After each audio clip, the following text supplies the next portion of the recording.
Túlia. Meu boa tarde aí para todos e todas. Hoje é dia 7 de dezembro de 2012, sexta-feira. O verbete é de 2501. Ele tem 6 páginas, 49 elogios e 18 máximos. Eu chamo a atenção para a divisão do detalhismo, que tem 12 máximos. O tema é Desafio da Longevidade Ativa. A especialidade é a intrafisicologia. Quem redigiu o verbete é a nossa professora Maria Inês, que está ali com uma assessora hoje. Definição: o desafio da longevidade ativa é a condição de assim uma mulher, na idade madura, sentir-se estimulado e provocada a manter-se produtiva, atuante e dinâmica, vencendo o processo progressivo de mudanças irreversíveis do envelhecimento, através de escolhas inteligentes em relação à saúde holossomática. O desafio de manter a mente arguta e o corpo saudável durante o envelhecimento. A automotivação para a aprendizagem mantida na velhice. O desenvolvimento de novos interesses no decorrer do envelhecimento sadio. A velhice bem-sucedida, a manutenção da flexibilidade mental, a autoeducação contínua, a sede de estar em dia com o mundo das ideias e da ciência, o envelhecimento consciente. Eu li apenas 5 linhas, tem 29 linhas aí a fatologia.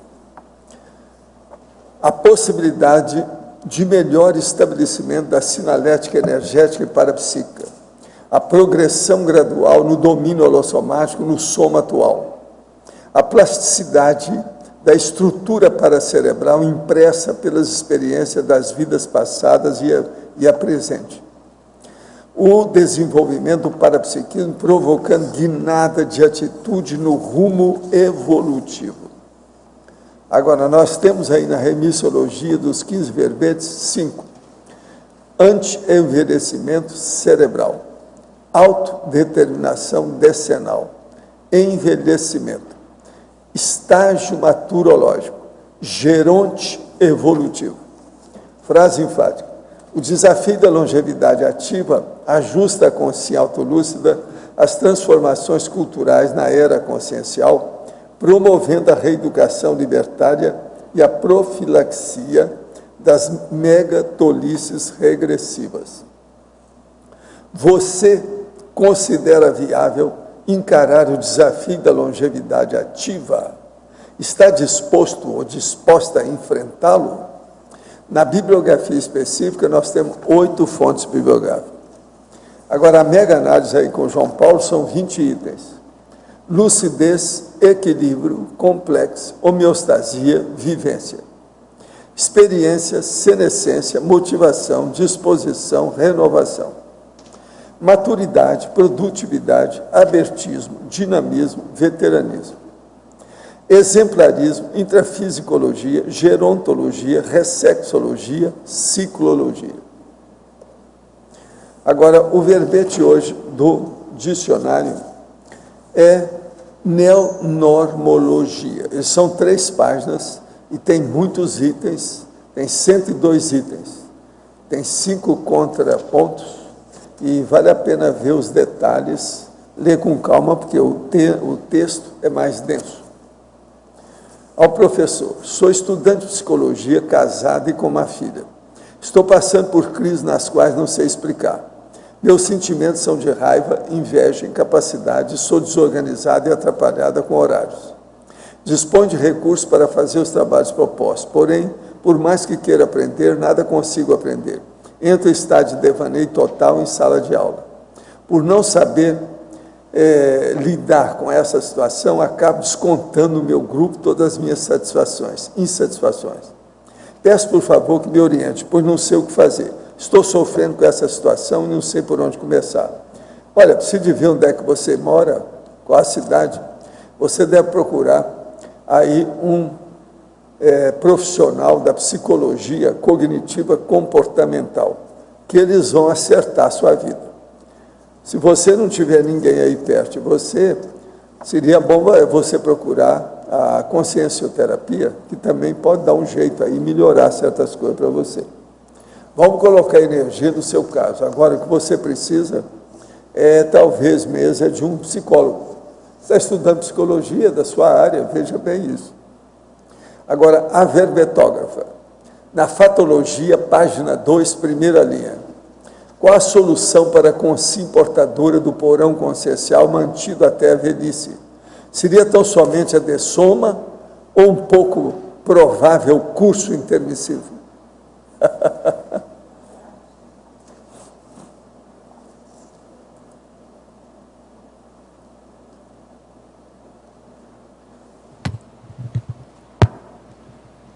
Boa tarde, todo mundo. Bom, eu penso que seria uma reeducação dos princípios, né? Uma reeducação holossomática. Não é isso? Porque dessoma, a gente só muda de dimensão, quer dizer, a gente vai continuar com o problema. Não é? Então, nós temos de resolver o problema aqui. E quando a gente sair daqui, a gente sair numa condição melhor. Pelo menos é essa a minha pretensão. Pretendo conseguir isso. Na fatologia, página 2, segunda linha. As vantagens do envelhecimento.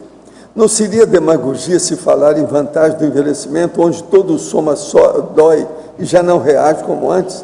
Aos 83 anos, a atriz Fernanda Monteiro falou: não me diga que ter de 80 para 90 anos é a melhor idade, é a demagogia. Eu não acho. Eu acho que a melhor idade que eu tenho é essa de 80 anos. É a vovozinha de quem pensar o contrário. Eu li... Agora, qual a sua opinião? Tá eu li essa entrevista da Fernanda Montenegro, está muito interessante, realmente ela está assim, bem pessimista. Eu também não concordo. Eu penso assim, que a idade, ela realmente vai trazendo, principalmente para o corpo físico, desgaste, o que é natural. Mas, em compensação, a gente pode compensar isso com um amadurecimento mental, intelectual. E por exemplo, na Declaração de Brasília, tem um item lá que fala: é um presente para a humanidade a longevidade. Então, isso aí depende muito do ponto de vista de cada um. A Fernanda, até conheço a Fernanda. Agora, o problema dela é o seguinte: ela é atriz, né? Toda atriz mete o pau nesse negócio de envelhecer. Todo mundo quer ficar na flor, no viço da juventude, para ser atriz permanente. Isso é bobagem, né? Artista tem muita besteira na cabeça. Ela entrou nessa.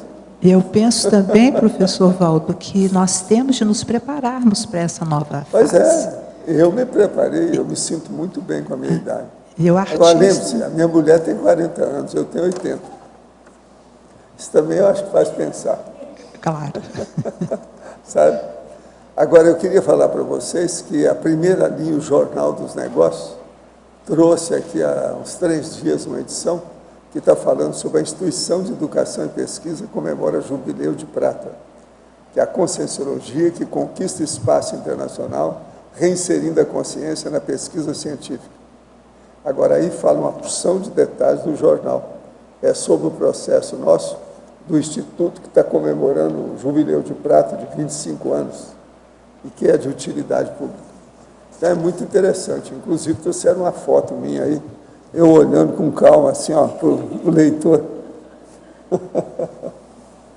Agora, pode falar aí, Arlindo, está com você, eu passo aí a nossa professora. Então, aqui, a Marinês, na coloquiologia, você podia aprofundar assim: o equívoco do dito popular: não se pode ensinar truques novos a um cavalo velho.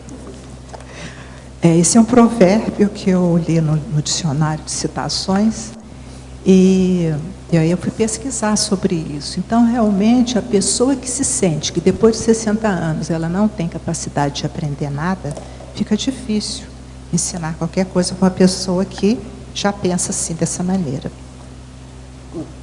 E na fatologia, na 4ª e 5ª linhas, a sede de estar em dia com o mundo das ideias e da ciência. Arlindo, eu tenho muita curiosidade de acompanhar as pesquisas científicas a respeito da saúde humana, e principalmente agora que eu já estou na senescência, eu acompanho com interesse todo especial, porque eu quero ver se eu ainda pego alguma coisa, né? Eu estou muito otimista. Então, eu acompanho sempre e realmente tem coisas assim fabulosas e nós temos de ficar muito otimistas mesmo, porque as perspectivas são muito boas. Tá ok. O mundo das ideias aqui me lembra Platão, mas tudo bem. Obrigado. Nada. Obrigada a você. Na fatologia, na última linha, você fala assim: a vivência desafiadora mesmo diante dos preconceitos sociais. Fala um pouco sobre isso. Pois é, Adriana, nós sabemos que quando a gente adquire uma certa idade, a gente inclusive fica até assim invisível, né? As pessoas nem olham mais para a gente. Então, realmente é um desafio muito grande. Nós vivemos a sociedade patológica em que tem o preconceito social, cultural, contra as pessoas da terceira idade. Contrário. Né? Hoje a nossa nave capitã, a Tânia, desceu lá dos Píncaros e veio até ali. Eu não entendi essa, só para ficar perto de você. O negócio é muito sério. Preciso ver o que ela vai falar. Ela nunca faz isso. Eu pedi a Tânia que ela passa o ano comparecesse. inteiro lá em cima, no cume da montanha. Estou preparando. Agora, um dia ela desce. Eu fico lá em cima, eu acho que todo mundo sabe. Quem não sabe, eu vou contar a verdade verdadeira agora. Eu tenho artrose nos 2 joelhos, então entro ali e fico ali. Então, descer e depois subir mas muito o que aconteceu? A artrose emocionante. Mas já eu melhorou. Eu agradeço, viu, Tânia, a sua Eu vou te presença. fazer uma pergunta. Muito obrigada, viu, pela presença. Eu estou aqui no alto da montanha porque o pé está ruim, viu, gente? Não, a turma de...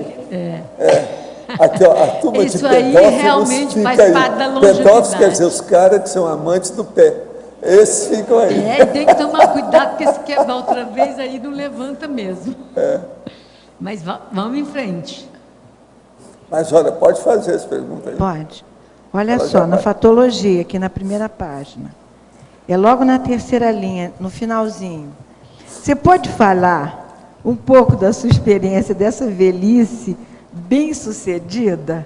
A gente já conversou muito sobre isso, né? Fala um pouco aí, Inês. Essa bem-sucedida. Bom, Tânia, realmente eu estou me cuidando já há algum tempo e não é demagogia, não é também idealização da senescência, mas eu penso que eu estou vivendo realmente o melhor momento dessa minha existência atual. O que eu tenho feito, eu já estou colhendo os frutos, que é exatamente cuidar da saúde, manter o cérebro ativo, ser uma pessoa otimista, apesar da gente ver atualmente tanta coisa que muitas das vezes nos entristece, mas manter o pensamento positivo, manter a higienização mental, consciencial. E se não fosse a Conscienciologia, realmente eu penso que eu não estaria tão bem, entendeu? Porque é a Conscienciologia que tem me dado o rumo, que tem me dado a direção, que tem me dado o norte, tem me dado assim um sentido para a minha existência atual. Eu vou bem. Muito obrigada. Eu que agradeço. A verbetógrafa.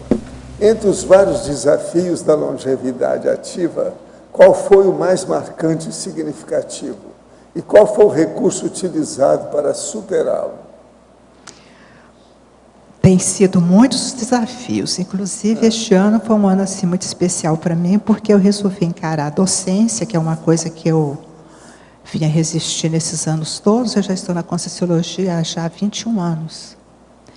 E sempre me achava incapaz, porque todos os professores são excelência, né, de conhecimento, de comunicação, e eu pensava que eu não teria nunca condições de chegar a ser docente. Então, um dos desafios que está me deixando muito feliz é ter chegado à docência da Conscienciologia. Poderia ampliar na fatologia, página 2, quarta linha, o bem-estar da renovação da imagem pessoal? Em 2010 eu resolvi fazer um trabalho com uma personal styler. Era uma vontade que eu tinha há muito tempo de fazer, e agora, com a terceira idade, eu queria ficar assim uma pessoa mais bonitinha, digamos assim. E aí eu resolvi fazer esse trabalho. É um trabalho super interessante, eu recomendo, porque dá um bem-estar muito grande, uma alegria muito grande, porque você tem mais confiança. Você vai usar aquela roupa que cai bem para você, a cor que cai bem para você.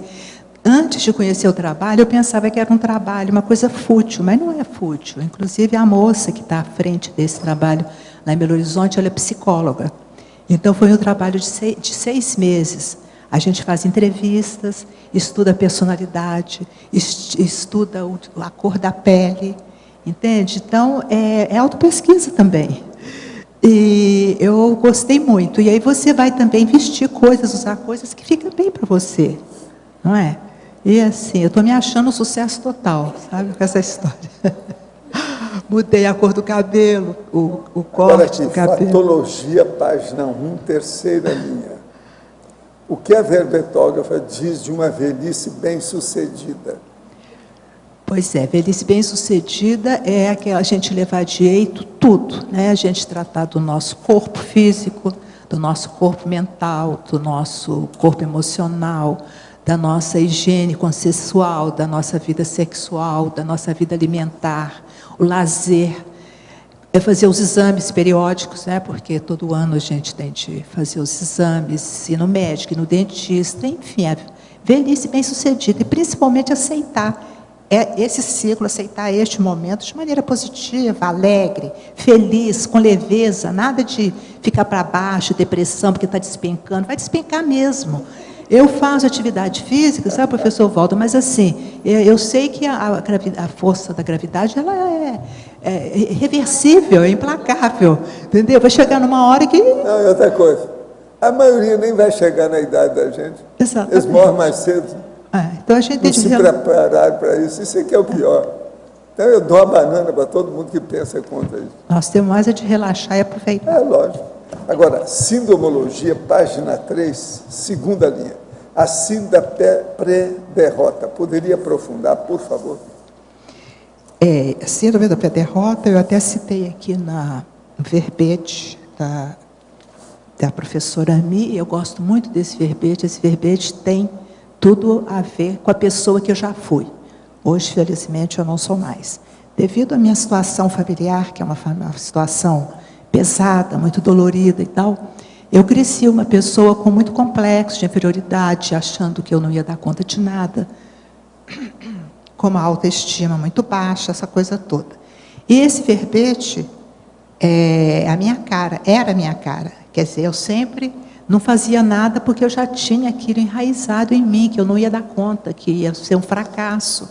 E eu mesma me autoassediava. Está vendo? Eu falei que você não ia dar conta, que você... Né? Então, mas isso aí já passou. Eu gostaria de perguntar... Eu estou fazendo verbete. Oi.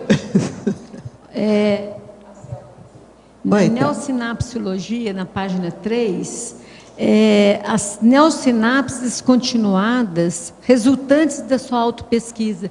Fale algumas dessas neossinapses que estimulou, ou que vai estimular você a ter confiança, a ter bom humor, enfim, a viver essa terceira idade bem feliz. Ô, Thelma, por favor, você poderia repetir? Então, eu vou simplificar.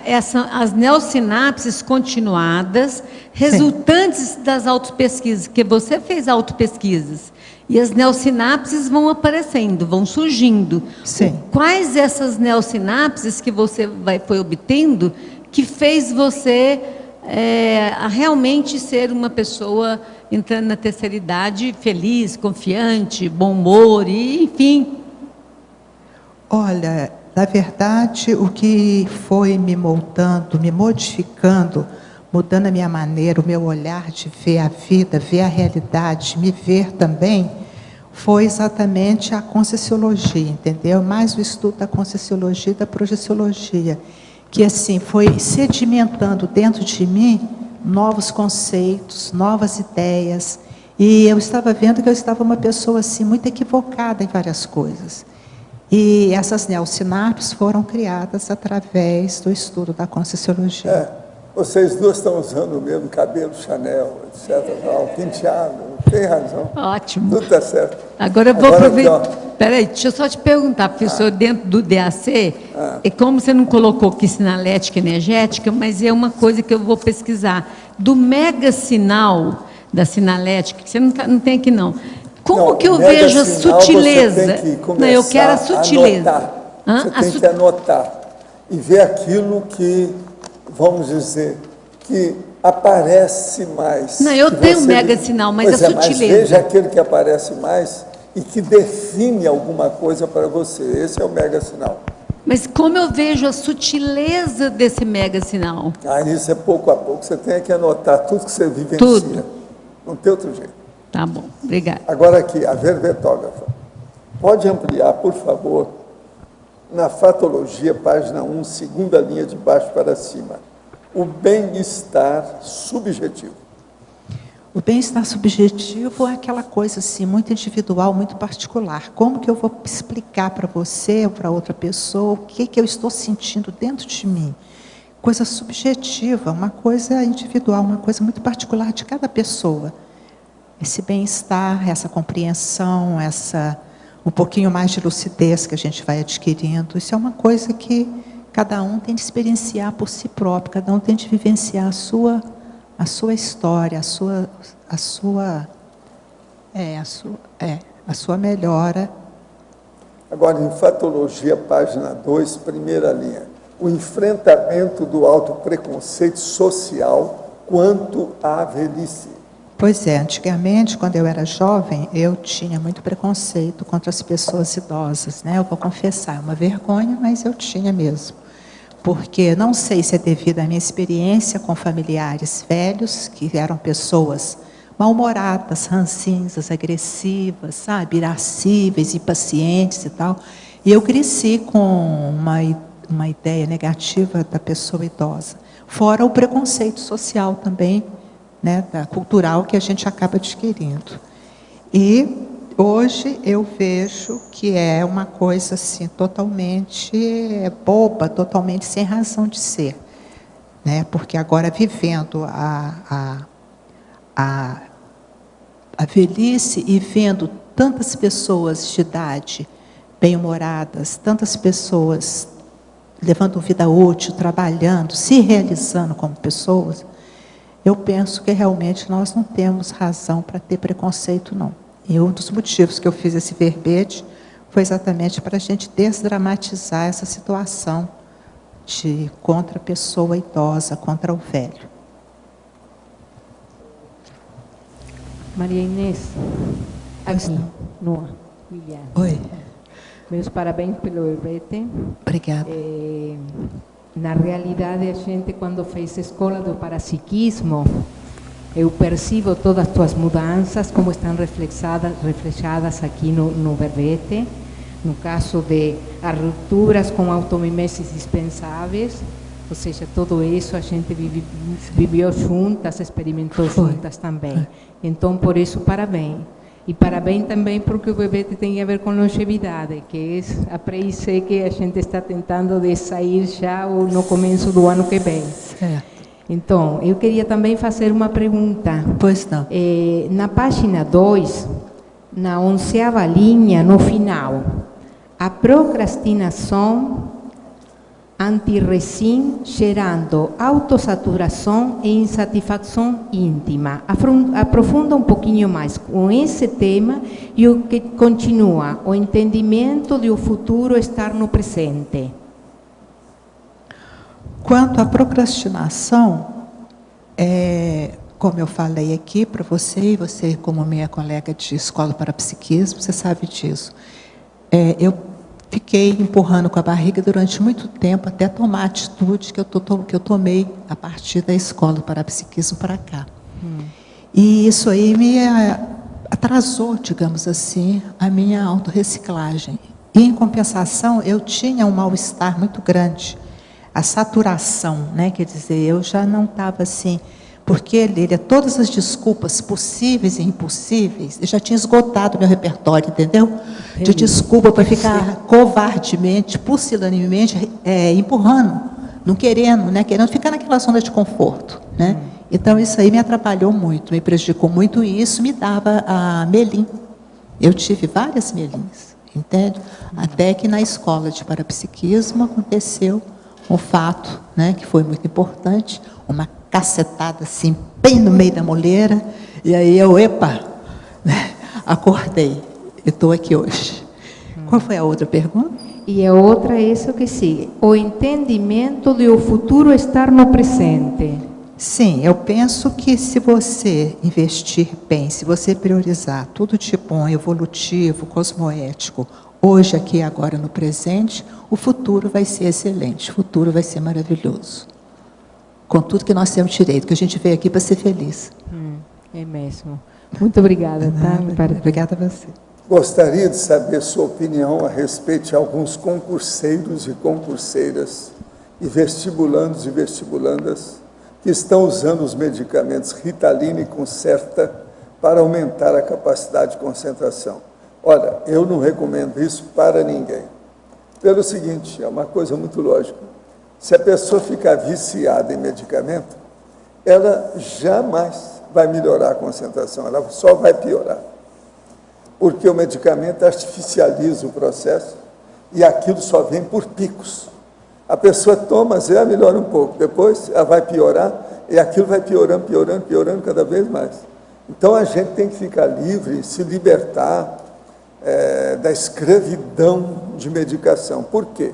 Com o passar do tempo você vai ser obrigado mesmo a tomar uma série de remédios se você quer sobreviver mais tempo. O povo tem vivido até 100 anos, mas é preciso tomar remédio. Eu tomo vários medicamentos, inclusive alguns são reforço do processo da dieta. Isso já faz alguns anos, e me dou bem com isso. Estou bem disposto. Hoje mesmo já andei na esteira, já tomei banho, fiz ginástica calistênica, o meu banho é banho atlético, estou aqui, desde manhã, com disposição. Agora, tomo remédio 3 vezes por dia. Medicamentos, inclusive esses auxiliares do processo da alimentação. São suplementos alimentares. De modo que não tome esses remédios, não. Por quê?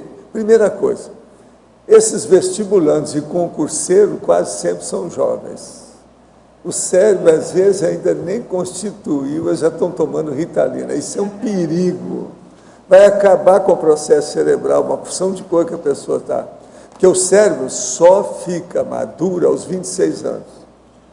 Você já passou disso aí, ok, ele está com 28 anos, mas abre o olho. Eu não aconselho, não, pensa bem. Marinês, na página 2, em fatologia, na segunda linha, você podia falar sobre as vantagens do envelhecimento?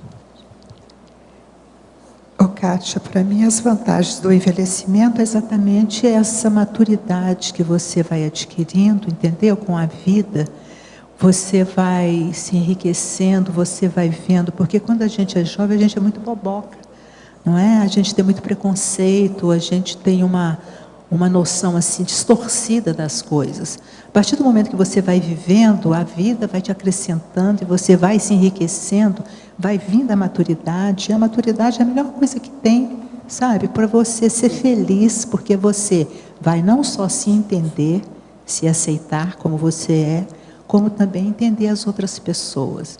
E a gente nós estamos na Conscienciologia, a gente sabe que a nossa atividade primordial, quando a gente vem aqui nessa dimensão, é nós nos assistirmos uns aos outros.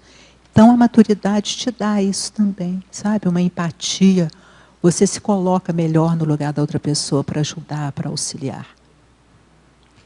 Ainda na fatologia, na penúltima linha, a declaração de Brasília sobre o envelhecimento. O problema do envelhecimento no planeta está se tornando uma coisa muito séria, tanto que a ONU, né, e outros organismos internacionais estão muito preocupados com isso. E A ONU começou a se preocupar com o envelhecimento a partir de 1948, com a Declaração dos Direitos do Homem. Lá no artigo 25, fala sobre a velhice. E depois, em 1982, eles começaram a fazer várias reuniões em alguns países, exatamente focando, porque o problema da pessoa idosa, o problema da velhice, não é um problema só, digamos, demográfico, é um problema também social e político. Então, há necessidade daqueles governos, por exemplo, os governos membros da CEPAL, né, que eles se reúnem sempre, eles estão muito preocupados com isso, sabe? E na Declaração de Brasília, que foi realizada em 2007, eles, além deles, assim, reconhecer e reafirmar outros itens, outros planos que eles já tinham visto nas reuniões anteriores, eles resolveram também criar um auditor, digamos assim. Não é auditor que ele fala, não. Quer ver? Só um instantinho, por favor. Eu vou procurar aqui para você. É um relator especial, porque, por exemplo, a Declaração de Brasília, eu tirei cópia, né? Aqui está assim, CEPAL, Comissão Econômica para a América Latina e Caribe. Então, a Declaração de Brasília data de 4 a 6 de dezembro de 2007. E são 29 itens. E no 25º ele fala: acordamos solicitar aos países membros do Conselho de Direitos Humanos das Nações Unidas que avalie a possibilidade de designar um relator especial encarregado de velar pela promoção e proteção dos direitos humanos da pessoa idosa. Ainda nessa página, lá na tecnologia, na penúltima linha, a nanotecnologia trazendo esperanças no reparo e na prevenção de danos pelo envelhecimento. Exatamente.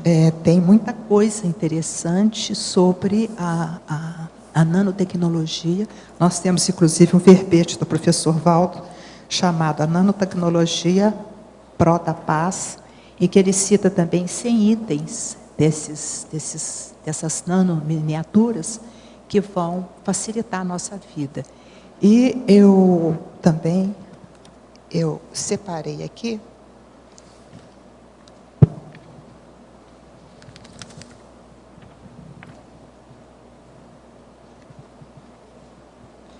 porque a nanotecnologia ela está sendo usada juntamente com a nanomedicina. Já tem assim simulação, né, de, por exemplo, eles estão usando esses nanos robôs, que normalmente tem assim, o diâmetro de 100 vezes menor que o fio de cabelo, e também 6 vezes menor que um glóbulo vermelho. A gente não consegue ver isso a olho nu. E eles, no YouTube, você também encontra, você pode pesquisar sobre isso, é fantástico, né? Eles colocando essas miniaturas exatamente para desobstruir as artérias do coração, as carótidas, sabe? As previsões é que nós vamos viver 200 anos e vamos morrer, assim, quando a gente tiver de dessomar, com a aparência de 25. Pena que eu não devo estar por aqui, né? Mas quem sabe na outra ressoma, eu ainda pego isso aí. E aí, só para terminar, na sua bibliografia, você podia falar de 2 livros. Um é o número 6, O Tempo Anda a Seu Favor, e o outro, o número 7, A Crise da Meia-Idade Feminina. Número 6 e 7.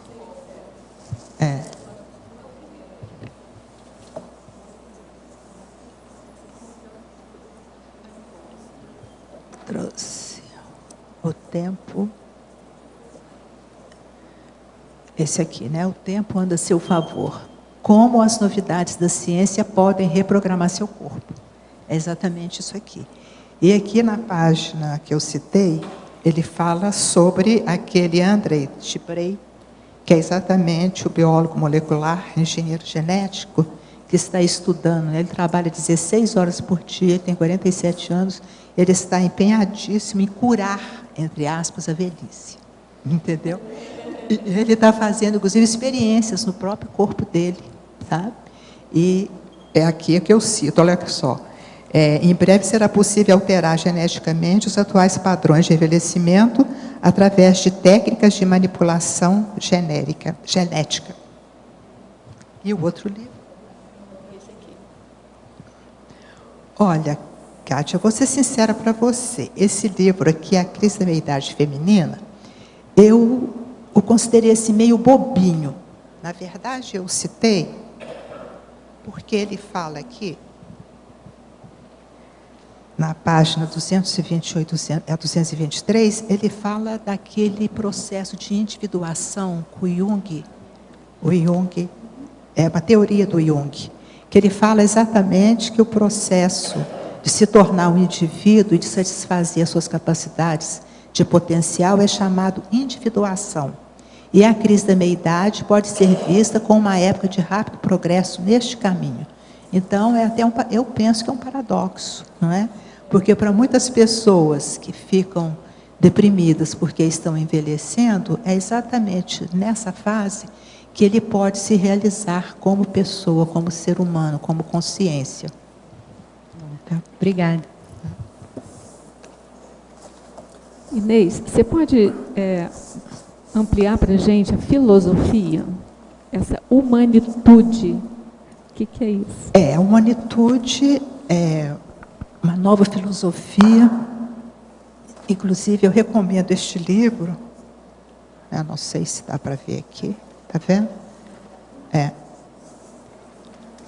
Este livro, ele fala cuidar e compreender a velhice. Humanitude, o Yves Gineste, ele é francês, e ele está propondo o seguinte, porque todos nós sabemos que os cuidadores profissionais, não são todos, é lógico, mas a maioria se desgasta muito e quando cuida de pessoas, principalmente que estão com perdas cognitivas, eles não têm assim muita paciência. Muitas das vezes a gente acha que eles estão assim desumanos. Aí a humanitude é uma nova filosofia que propõe o seguinte: a pessoa, o cuidador, olhar para aquela pessoa que está ali dependendo dele de uma maneira como se fosse até um familiar. Através do toque, com ternura, através de palavras, de estímulos, de cuidar daquela pessoa com todo, assim, ele como ser humano vê naquela pessoa um outro ser humano, entendeu? E cuidar dele de uma maneira humana. E aí ele resolveu dar esse título de humanitude. Ao professor. Ontem, após a nossa palestra gratuita em Londrina, um aluno nos perguntou como diferenciar a crise de alucinações devido à esquizofrenia do parapsiquismo. Ele sofre de esquizofrenia, faz tratamento psicológico, no momento sem medicação, foi liberado pelo psiquiatra. Disse que vê consciência. Houve orientações dadas por elas, algumas anticosmoéticas, mas que não sabe diferenciar se de fato é uma experiência parapsíquica ou de estudo da esquizofrenia. Ele perguntou se no nosso centro educacional teria um psicólogo para orientá-lo, uma vez que o psicólogo dele o orientou a procurar a conscienciologia. Como podemos assistir da melhor forma possível? Como esclarecer a diferença da alucinação dos parafenômenos? Não, o ideal é ele realmente conversar com a turma da OIC, que é os consciência terapeutas. Isso é que é o ideal. Agora, do jeito que ele está falando, se ele vê aí e tem as sugestões que são negativas, ele é possessor. Isso aí é o possessor, e ele é um possesso. É preciso abrir o olho. Seria bom ele conversar com a turma da consciência terapia. Professor, de que forma lidar com a energia sexual? Tenho tendência à promiscuidade. Como trabalhar com isso? Olha, se você já tem tendência, já sabe o que é. O resto é vergonha na cara, é aquilo que eu falo assim, ó. É a pessoa se organizar. A primeira coisa, você tem que arranjar alguém que seja para companhia evolutiva e ficar e lembrar desse processo que tem que acabar com a promiscuidade. A tendência da pessoa que tem promiscuidade é devido aos processos da prostituição de outra vida. Abra o olho com isso, que é um negócio muito sério. Olha bem. O problema nosso é ver que a gente tem que arranjar uma companhia só para evoluir junto. Aquilo, então, serve de ponte para a gente chegar na mega fraternidade. Sexo é um processo do corpo, a consciência não tem sexo. Então, se você começar a pensar sobre isso, você supera todos os processos instintuais, animais do sexo. Agora, para isso, então, você vai entrar na transafetivologia, ou transafetividade. Agora, tem que pensar nesse problema. Abra o olho, e o problema, antes de mais nada, é pessoal. É um problema da pessoa se organizar, se equilibrar e não sair fora do caminho que é necessário. Fatologia, na página 2, de baixo para cima, aí na 4ª linha. A conscienciologia é apreendida e vivida como régua e compasso evolutivos. Explica esse conceito.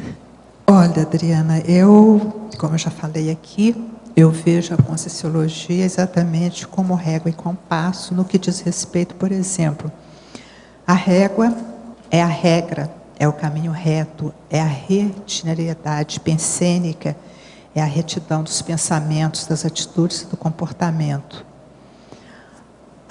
O compasso já é o centramento. Se você for fazer também uma analogia com a música, a nossa evolução, ela tem também o tempo, ela tem o ritmo, ela tem a pausa, ela tem o repouso, não é?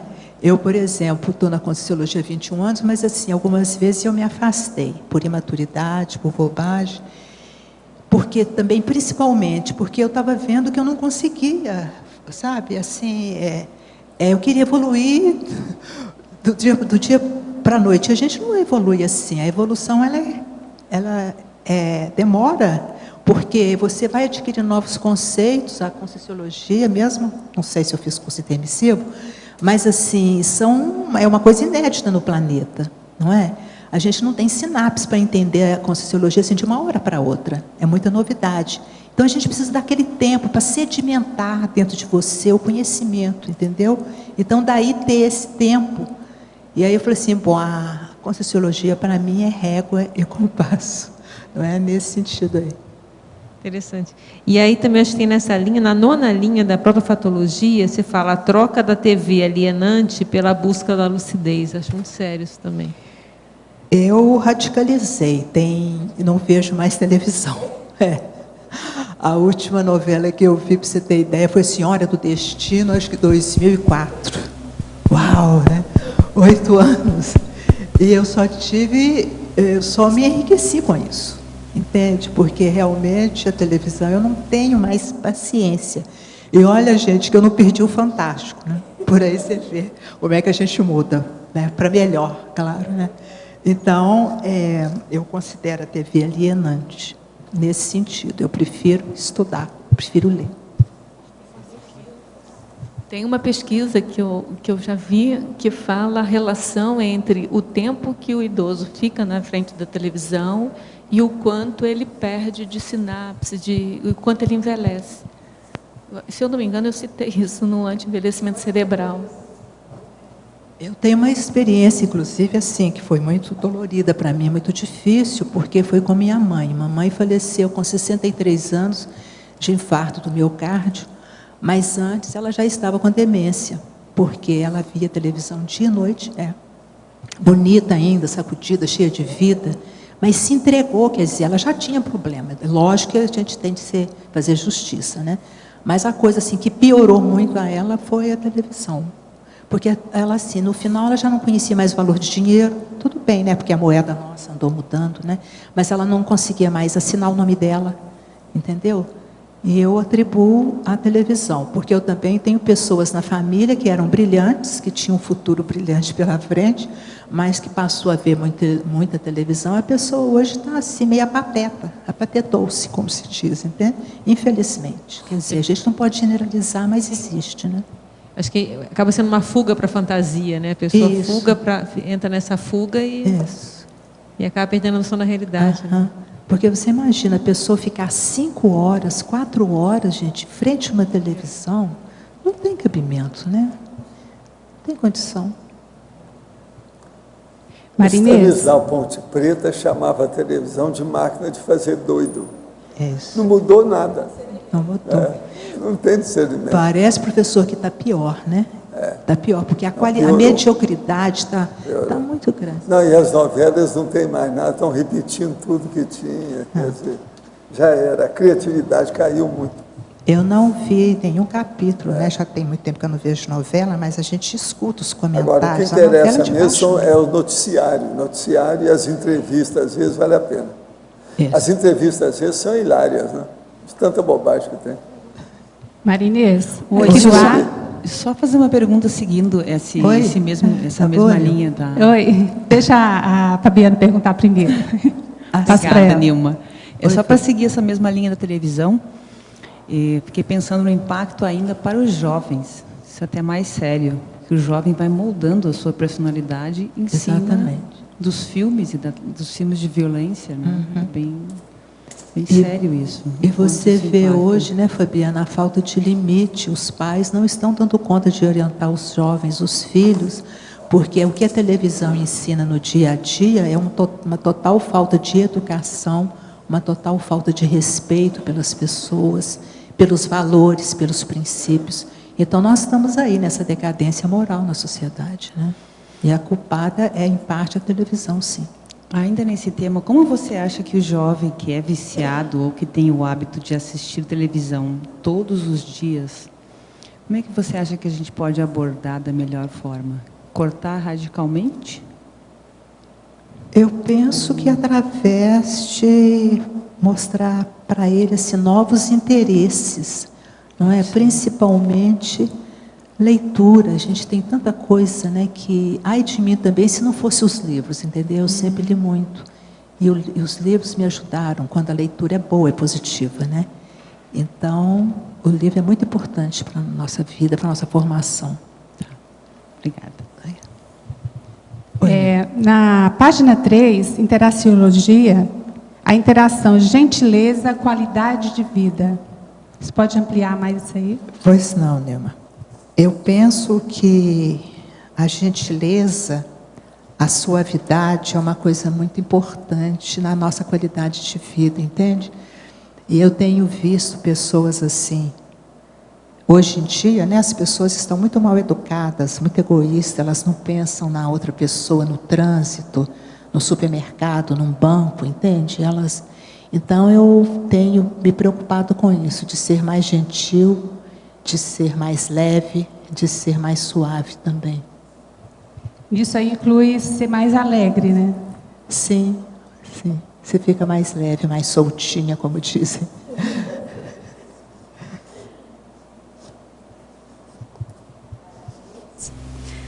Marinês, parabéns pelo seu verbete, parabéns pela sua postura e no tratamento da longevidade. E eu gostaria, embora aqui no seu texto você deixa claro, né, a palavra velho ou envelhecimento. E eu gostaria de saber a sua opinião, já que você pesquisou bastante o tema, eu também o pesquiso, porque o meu segundo livro trata. O que você pensa da questão aí divulgada, posta, terceira idade, melhor idade, e afastando, parece-me, a questão da palavra velho. Eu gosto de ser colocada, embora não me sinta, como velha. Por quê? Porque faz parte do ciclo natural de vida. Então, eu gostaria de que você comentasse. Eu vou até usar uma palavra da Fernanda Montenegro, que uma das respostas que ela deu, né, a Mônica Bergman, na Folha de São Paulo, ela disse assim, essa história de melhor idade, da terceira idade é para vender pacotes turístico para velho. Isso mesmo. Eu penso assim, Luci, olha só, que essas palavras são para edulcorar, como gosta de dizer o professor Valdo, né? Eu não vejo problema nenhum a gente falar que é velho, que é velha, que é senescente. Olha que palavra bonita. Senescer, senescência. Olha só, não é chique, não é bonito? Pedante. Não, pedante. E a palavra idosa, eu acho bacana. Idosa. Eu penso que para adorar a pílula não tem de Exatamente. A boa idade, melhor idade. Não, sabe? A gente está ficando velho mesmo. E daí? E a gente está tão bem, não é? Pois é. Yes! O cara falou que eu era idoso. Eu falei assim, eu sou idoso, mas não é de idade. É o cara que já é ido. Eu já fui e já voltei. Já foi. É ido. Vamos entender bem isso. É bom clarear. Idoso. Inês, aqui na página 4, não sei se você já comentou, por que você selecionou esse biólogo molecular, o Aubrey de Grey? Você pode comentar mais, por favor? Sim, Pedro, já falei com ele, já falei dele aqui um pouquinho. É o seguinte, ele está fazendo uns estudos, inclusive assim, fazendo autopesquisa com ele mesmo, né, no próprio corpo dele, ele tem 47 anos. Diz que ele estuda assim compulsivamente, ele quer curar, entre aspas, a velhice, né? Não sei se ele vai conseguir, mas ele está se empenhando.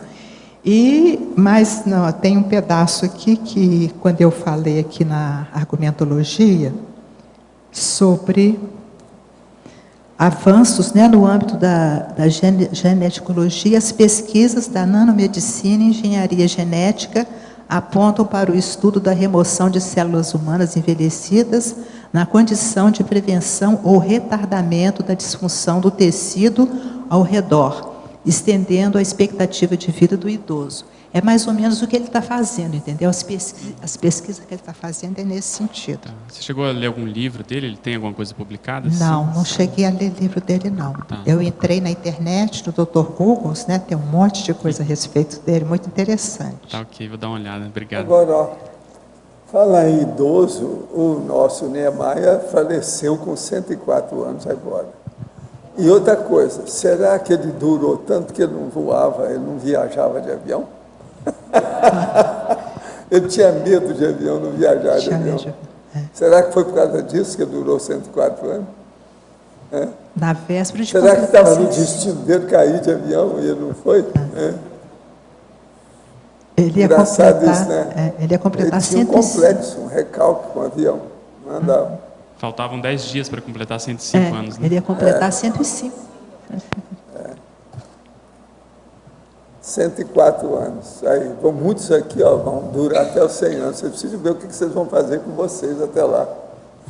Tem muito tempo pela frente. Muita coisa para ser feita. Professor, mas é impressionante, né? A gente vê a fotografia dele jovem, exuberante, alto, e ele acaba aquela coisinha, né? Ele foi a falência geral dos órgãos. Que coisa impressionante. Foi caindo, né? Foi. Estava entregue já. Mas eu não sei. Agora, uma coisa, ele fumou a vida inteira. Sim. Por causa disso que ele foi arqueando lá. Outra coisa, ele morreu disso, né? Ele morreu de pulmão, né? O cigarro. Pensa bem, se ele não tivesse fumado, é capaz de ele ir aos 120. Já teve uma mulher que viveu 122 anos agora, o século passado agora. De modo que eu espero que vocês cheguem lá e bate o recorde dos 122. Não, mas o senhor também vai chegar, né, professor? Não, eu não sei, né? Eu estou por aí, né? Não, vai chegar. Eu estou nessa corrida, vamos ver o que vai dar. Vai. Só não chega se não quiser, professor. Agora aqui, a verbetógrafa. Gostaria de saber a sua opinião sobre a relação entre a longevidade ativa e a dupla evolutiva na terceira idade. Comente, por favor. Bom, eu tenho a impressão que quem consegue encontrar um parceiro legal, né, para fazer dupla na terceira idade, deve ser o máximo, né? Eu até gostaria, mas assim, eu penso que é importante também, né? Com qualquer idade que a pessoa encontre um parceiro, uma parceira para fazer uma dupla evolutiva, dupla mesmo, né? De crescimento mútuo, de ajuda mútua, de suporte emocional, é tudo de bom. É meu sonho de consumo. Agora aqui é o professor. No livro Projeções da Consciência, capítulo 26, Sugestões de Investimento, fala sobre a Consim e Consciex, tentando influenciar uma Consim para tomar uma dada decisão. O que me chamou a atenção é o processo parecer técnico e sistematizado, sem misticismo envolvido. É isso mesmo? Poderia falar um pouco sobre esse assunto? Isso tudo é verdade. Agora, ó, esses dias me falaram sobre esse assunto e me perguntaram o seguinte: você acha que esse povo era judeu? Estava fazendo isso, assim, está na cara, né? Não precisa perguntar. Agora, o processo é isso. Olha bem o que quer que se passe, que você vai ver como é que é o processo extrafísico. Essas coisas existem. Olha bem. O livro é esse aqui, está na 8ª edição, Projeções da Consciência, que está falando nisso. E tem esse capítulo aí, sobre o problema aí capítulo 26, que ele tem, ao todo, são 4 páginas, da página 84 a 87, sugestões de investimento. Isso aqui, eu vi no dia 23 de setembro de 79, fazem, portanto, 33 anos. A temperatura está a 22 graus Celsius, e isso foi às 6h57 que eu fui para o leito, em decúbito dorsal. Depois de alguns minutos, eu virei para o lado esquerdo. E aí aconteceu o que eu estou relatando aqui. Essas coisas acontecem. Abre o olho. Tem de tudo.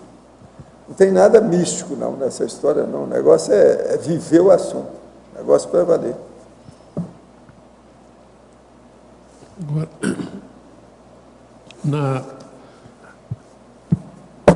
Pode falar. Na página 2... A propósito, eu quero falar que o livro Projeções está saindo uma nova edição agora, a 9ª, né?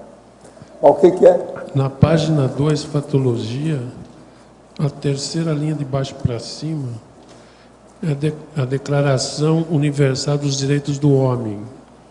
O que ela toca nesse assunto? Agora é bom falar que é do homem e da mulher, né? Do homem e da mulher. Arlindo, eu citei aqui exatamente porque no capítulo, aliás, no artigo da Declaração Universal dos Direitos do Homem, no capítulo 25, eles falam, eu vou ler para você aqui o artigo.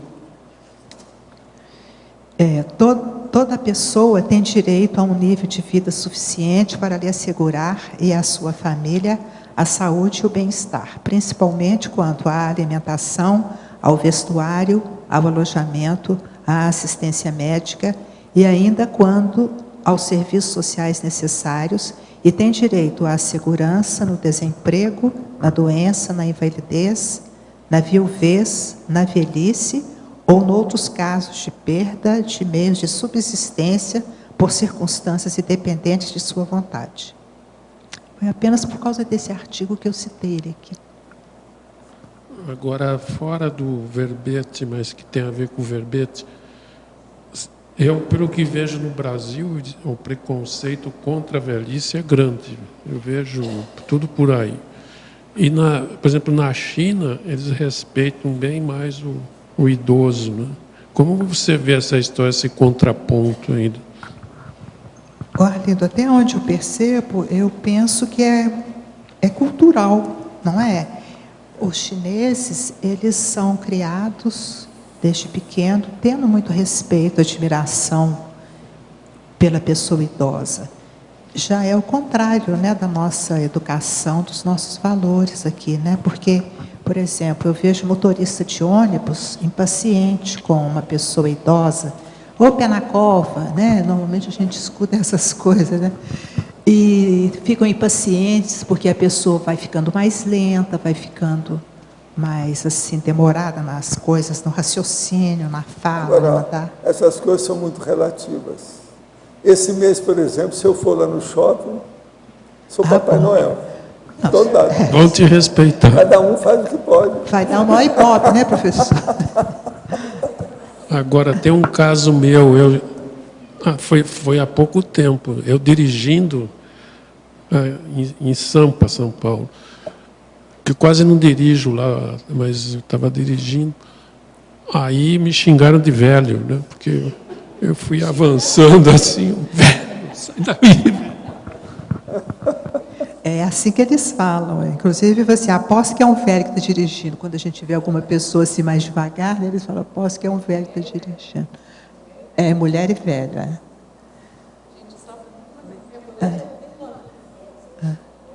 Lindo, mas eu penso que isso não vai acabar tão cedo, viu? Penso que isso não vai acabar tão cedo. Agora, é uma coisa, né? O nosso planeta vai passar também por um momento inédito, sabe? Eu estava nessas pesquisas que eu fiz para esse trabalho, está falando que o planeta vai chegar num momento em que vai predominar pessoas maiores de 60 anos, quer dizer, uma situação inédita. Já está começando. E o Brasil está na ponta aí. O povo está envelhecendo. Brasil, exatamente. Agora, é uma pena que a turma está ficando muito baleuda. Isso mata mais depressa. Sim. A hora que aumenta o peso demais, isso faz mal. Isso tem que dar um jeito. O Brasil deixou de morrer gente por inanição. Estão morrendo por bulimia. Quer dizer, mudou o Brasil totalmente. Não se faz mais Brasil como antigamente. Tudo agora é diferente.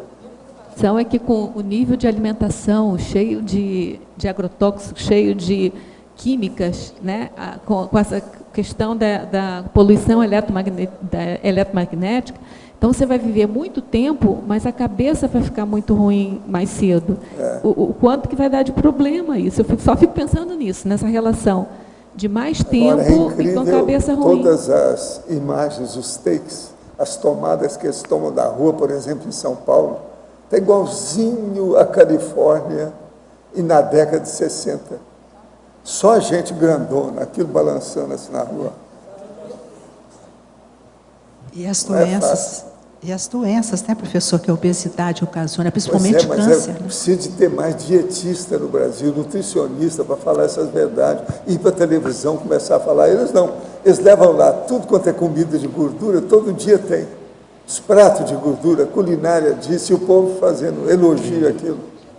Outros falando em vinho, elogiando. Quer dizer, a televisão está péssima no Brasil. Você falou em São Paulo, eu tenho presenciado, a obesidade aumentou assim, coisa de doido. Não, eles vêm lá com a 1º de março, lá com aquelas coisas todas, agora na época do Sabe que é capital... do Natal, só tem gente assim balançando. A hora é capital da Às gastronomia. vezes faz de propósito, ver o bumbum da pessoa, tal, aquele negócio toda a barriga saliente. Mas não mostra muitas caras, porque se mostrar, né, dá algum problema no tribunal. Né? Eu sei, Valdo, lá eles comem bastante e quase não andam. Eles saem de carro para cá, para lá, e não andam. E comem bastante. Mas é que eles não podem falar, porque senão a publicidade cai. Que muita da publicidade é feita por isso aí. Uma vergonha. Eu não sei se o senhor viu uma pesquisa que saiu recentemente, quer dizer, nós tínhamos assim, uma alimentação, até a pessoa que não tinha muita condição, tinha uma alimentação assim, na base de arroz e feijão. Não é? Verdura, ovo, uma carne. Eles não estão mais comendo arroz com feijão mais. Não. Está comendo só porcaria. Só besteira. Só besteira, só comida industrializada. A gente vai no supermercado, repara, essas pessoas bem gordas, vê o carrinho de compra delas. E o pior é que é assim, é o papai, a mamãe e a criancinha, todo mundo balançando. Não, é tudo... Aqui. É um processo aí, ó. Você que sabe fazer isso. Fica tudo balançando. Eu chamo que é a turma das baleias, né? Baleia. Não sei se é a baleia azul, qual que é o tipo. Valdo, já que você fala tanto de balançar o braço, tem o caso do italiano, que o navio naufragou, e ele não sabia nadar. E conseguiu chegar. Outra coisa, boiando. Ele foi boiando.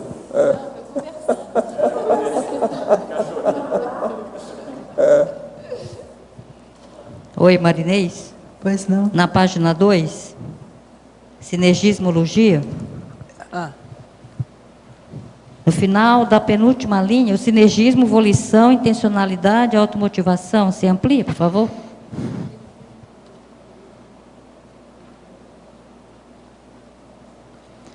Volição, intencionalidade, automotivação, é isso? O sinergismo, a volição é a nossa vontade, a intencionalidade, a intenção e a automotivação. Nós já aprendemos na Conscienciologia que primeiro poder da consciência é exatamente a vontade, e depois vem a intencionalidade. Então, a automotivação também, eu penso que ela completa isso, porque à medida que você vai estudando, que você vai se autopesquisando, que você passa por todos esses processos de renovação, de neossinapses, as neosverbons que nós temos, né, o professor está sempre trazendo coisas novas para nós, você vai se reeducando. Tem um binômio que eu gosto muito, reeducação e ressocialização. Isso aí tem tudo a ver comigo. Sabe? Eu penso que a educação, nós seremos sempre aprendentes. Então, quando você percebe que você já está conseguindo colher algum fruto, que você está vendo, que você está melhorando, que você está se transformando num ser humano melhor, eu penso que isso aí vai te dando uma automotivação cada vez melhor de você querer se realizar realizar assim toda a sua consciencialidade, digamos assim, né? Porque nós, como consciência, a consciência quer realmente realizar-se nessa consciencialidade que ela tem. Marinês. Ainda tem mais uma pergunta. A fatologia, ainda na página 2, no final da 5ª linha, você colocou aqui o testamento, a doação de órgãos e a cremação. Eu já fiz o meu testamento. Você acha que seria interessante que todos os gerontólogos, as pessoas gerontes, fizessem isso? Quem não tem filho, não tem herdeiros naturais? Olha, eu já fiz testamento, já avisei a minha família, né, que eu quero doar órgãos e tal. Foi antes de entrar na terceira idade, foi antes de 60 anos. Entende? Eu penso que isso aí não tem muito a ver com a idade, não.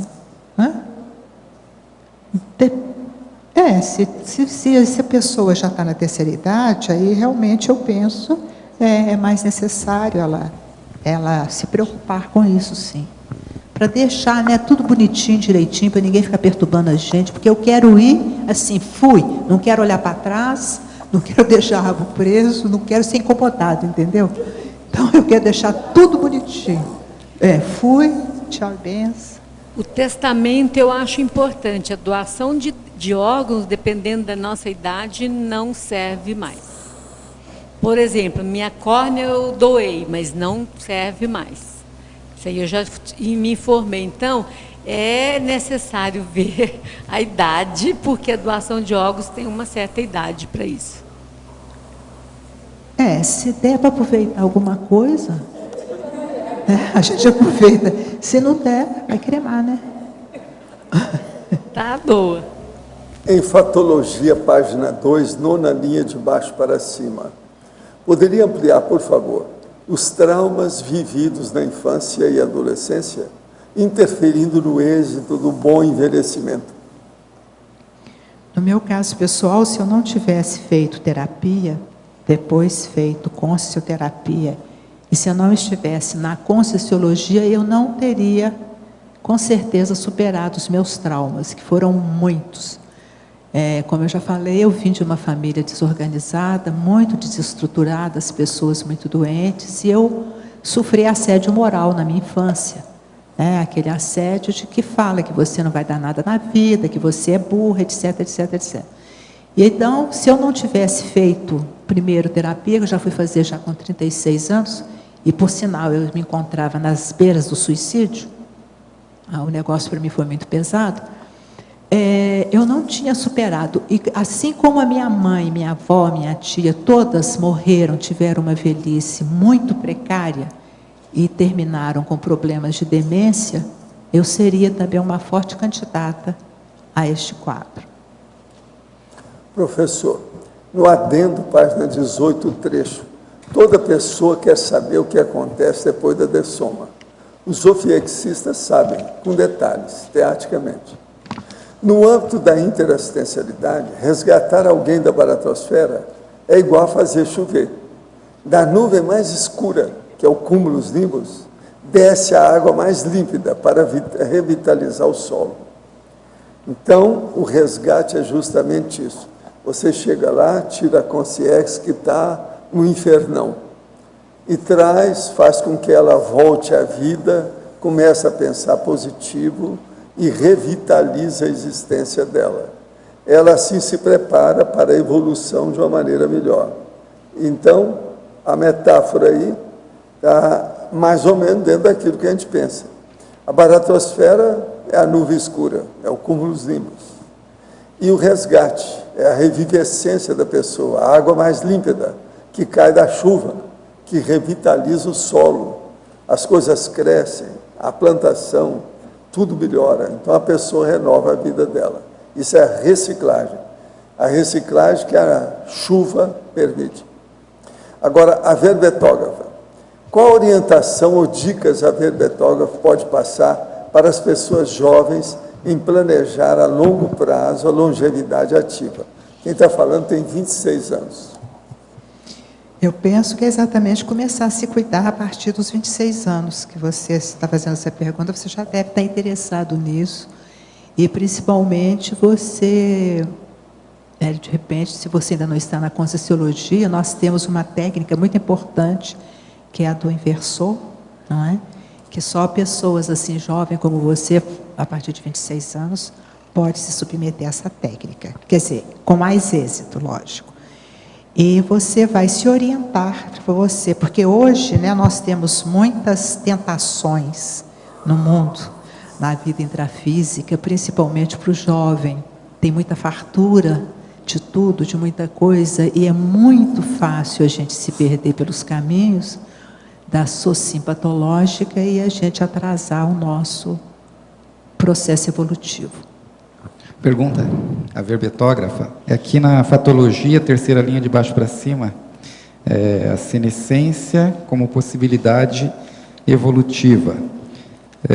A pessoa, assim, pelo menos no meu caso, assim, eu nunca tive uma preocupação quando jovem, que eu me lembro, assim, da questão do envelhecer, né? Eu via as pessoas idosas lá, parentes que tinham alguns problemas, eu ficava pensando, né?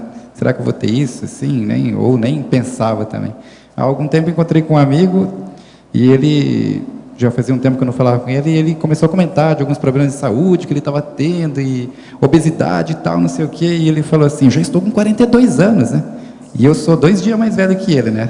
2 dias de diferença, assim, de aniversário. Aí eu fiquei pensando, eu falei, nossa, ele já acha que está com idade avançada, né? Eu ainda acho que estou mais ou menos assim, né? 42. Em relação a você, a partir de que momento de sua vida, você começou a se preocupar com a questão da longevidade, dessa longevidade ativa? Olha, eu sempre gostei muito desse tema da velhice. Tanto que esse livro da Simone de Beauvoir, eu comprei esse livro em 1978 e li os 2 volumes. E eu tenho em casa também, eu tenho mania de guardar recorte de jornal, de revista, tudo que fala sobre velhice, sobre saúde e tal. Agora, o problema do homem, né, é um problema mais sério, porque, por exemplo, nós mulheres, a gente está acostumada a ir no médico, principalmente ginecologista, todo ano. Para você ter ideia, teve uma série de reportagens agora, semana passada, na CBN, a saúde do homem, entendeu? Foram várias entrevistas com várias pessoas, assim, casais, né, pessoas que já estão idosas também, e falando da dificuldade do homem de ir ao médico. O homem, ele tem uma resistência muito grande, ele não gosta de se tratar, não é? Então, isso dificulta mais. Quer dizer, pensar na velhice, então, se tratar, se precaver, porque você colhe hoje o que você plantou ontem. Nós somos hoje fruto do que a gente foi ontem. Então, se, por exemplo, você tem uma vida desregrada, né, na juventude, é lógico que você vai ter problemas na velhice, mas assim, os seus problemas vão começar mais cedo. Você, com a idade que você está, você já pode começar, porque o nosso corpo ele é resiliente. Entendeu? Qualquer idade que você começa a fazer atividade física, qualquer idade que você começa a se cuidar, seu corpo vai agradecer e você vai ter saúde, com certeza. Então, ainda está em tempo, você e o seu amigo. Pelo menos é o que eu penso. Maria Inês, em Principiologia, você podia aprofundar para mim o princípio evolutivo do devagar e sempre? É aquilo que eu estava falando, que a minha impaciência para evoluir, eu estudava Conscienciologia, fazia os cursos e tal, e não via resultado, sabe? Não caía a ficha, eu não mudava, entendeu? Aí eu saí da Conscienciologia umas 2 vezes, mas depois, porque assim, você é um caminho sem volta, né? A partir do momento que você toma contato com essas ideias, você já não pode falar mais, eu não sabia, porque agora você sabe. Aí vai te dando uma melancolia, vai te dando uma insatisfação íntima com você mesmo, entendeu? Aí o que acontece? Aí depois que eu voltei, eu falei assim, não, o negócio é devagar e sempre, é em doses homeopáticas, não é? Porque inclusive amadurecer, crescer também dói, né? Na Conscienciologia a gente está sempre em crise, não é? Então por isso que muitas das vezes a gente desiste, a gente se acomoda, a gente não quer, né? A gente se entrega. Então eu penso que o pulo do gato, um dos, né, pulo do gato é esse, é você pensar que é devagar e sempre, né, que você vai chegar lá. Obrigada.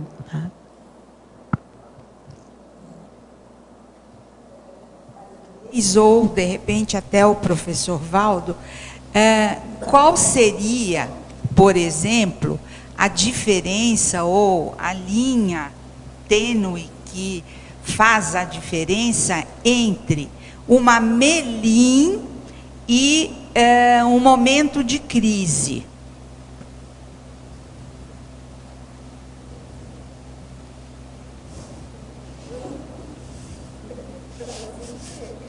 Pensei que fosse... Você está perguntando para mim? Ou você, ou o professor Valdo. Essa falou Porque foi você. eu fiquei tranquila, que eu achei que você estava perguntando para ele. Ladies first. Bom, Melim ou crise da meia-idade. Porque a gente passa por crises. Então, quando é que a gente pode caracterizar, tipo, Melim? Melim, eu penso, Luci, que é aquela depressão, sabe? Aquela coisa assim, que você pensa, que você fica sem esperança, que você pensa que você não vai resolver, você não vê saída para você, entendeu? Agora, a crise da meia-idade, as coisas que eu li também, assim, normalmente a pessoa entra na crise da meia-idade entre 40, 45, 50 anos. Ou não. Ou não. Ou não, né? Porque nós temos adolescentes. O jovem, de repente, pode passar ou passa por... Mas ainda na meia-idade, é a crise do jovem. Oi? O que é, professor? Não é a crise de meia-idade, aí seria a crise do jovem. Agora, o que é o processo da Melim? É um conjunto de crises fracassadas, que a pessoa fracassou. Então, ela junta aquele monte de crises, aí ela entra na Melim. Que é a melancolia intrafísica. Entende? Então mas é contínuo. É o que ela falou também. É um tipo de depressão. Sim. Tá. Obrigada. Oi, aqui na página 2, em tecnologia, de baixo para cima, a terceira linha de baixo para cima, você fala de a tecnologia assistiva. Tecnologia? É tecnologia que ela falou? Terceira de baixo para cima. Sim. Assistiva. Nós temos um livro aqui, Fabiana, Como Envelhecer Sem Ficar Velho,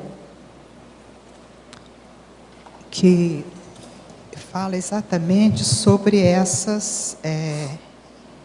essas tecnologias, né, que vão beneficiar as pessoas que já estão com algum problema de deficiência, pessoas que não podem se locomover e tal.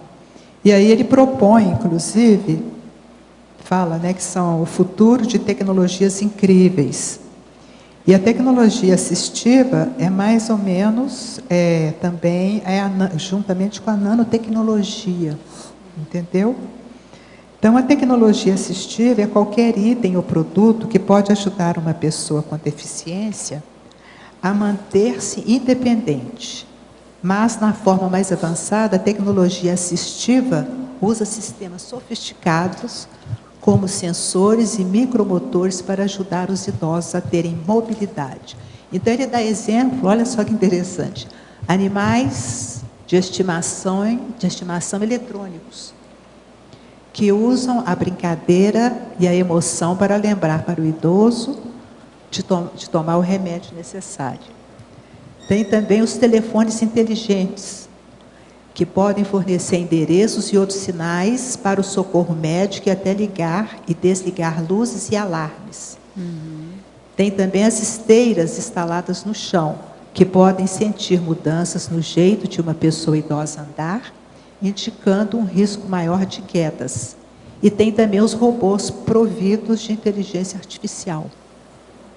Então, você está vendo que a gente está caminhando a passos largos, né? E aqui também, nesse capítulo, ele fala de casa inteligente, que é aquela casa... Eu queria perguntar agora. Que é aquela casa também equipada, né? De todos os recursos que você possa... Que existem hoje para poder facilitar a vida do idoso.